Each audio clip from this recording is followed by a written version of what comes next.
you're gonna fail. It's okay. Okay? You're gonna fail. And I'm not talking about the tests. It's one thing. I'm talking about to your knees, your skin, bloody, fail. And that's okay, because you know what? You know down deep inside of all of you, that's how you learn. You need to be motivated by failure. How'd you learn how to walk?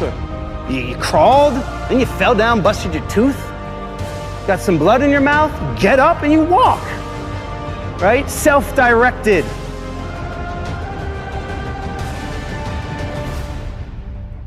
We try so hard in our lives to fit in. We try to fit into certain groups, certain frats, certain sororities, among certain friends, yet the people we idolize are the ones that stand out. But when you're prepared, there is no fear. There is no fear of failure, okay? Because even if you've walked out of something and you feel like you failed at it, your preparation is so strong that you're gonna take that failure and turn it into the outcome you desire. And most people stop at failure, okay? We've all failed at things. I'm gonna continue to fail at stuff, right? It's the most powerful tool you can use, but it all depends on how you use it. In the hands of an individual, it can do unbelievable damage. In the hands of a professional, of a doctor, it saves lives.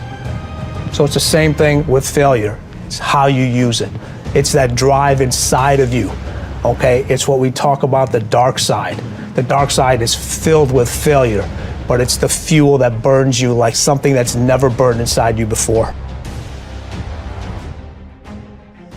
If you constantly remind yourself, after every defeat, after every setback, every time you get knocked down, I've got a saying, if life knocks you down, try and land on your back, because if you can look up, you can get up. See, a lot of people, because of failure, they stop believing. Let me share something with you. You will fail your way to success.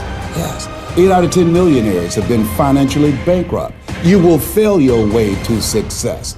It doesn't matter how many times you fail. It doesn't matter how many times people tell you that you can't do it. It doesn't matter if you don't have a dime in the bank. You will fail your way to success. You don't make excuses for the failure, you grieve it. You feel the pain. You don't brush it off, you don't downplay it. You feel the pain and you don't rush to feel better. Now, listen, this is a principle of life I'm about to tell you.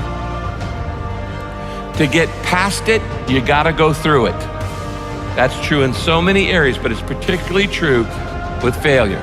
To get past your failure, that failure in your life, you gotta go through it. You can't go around your failure, you can't go over your failure, you can't go under your failure, you can't ignore your failure. You need to grieve the failure. You need to feel the pain. Now, we don't like feeling bad, but grief is a good thing. Grief is the way we get through the failure, and grief is the way we learn the lessons. So often, we want to just, when we fail, we want to just forget it, push it aside, stuff our emotions, and then immediately go to the next thing. When you stuff your emotions, when you swallow your emotions, your stomach keeps score. It's kind of like, what if you took a can of Coke and you shook it up for a long time and then you put it in the freezer?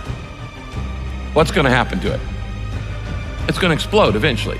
It's going to come out sideways. And this happens in your life when you don't deal with your emotions properly. This is why sometimes 6 months after failure, a marriage falls apart. Or 6 months after somebody gets laid off work, there's another problem. There's a physical health problem, things like this. Because you've shaken up the can and you've got all these emotions feeling inside of shame and regret and fear and insecurity and all the things that come with failure, and you're not dealing with them. And so you shake it up and you say, we're just gonna put this in the refrigerator and try to forget about it, and we're gonna freeze it, and it's gonna explode, and it's gonna come out sideways in an affair or in wrong behavior or an impulsivity or an addiction or all kinds of other things. I have seen this thousands of times in people's lives. You don't minimize it, you don't rush to feel better. To get past your failure, you've got to go through the failure.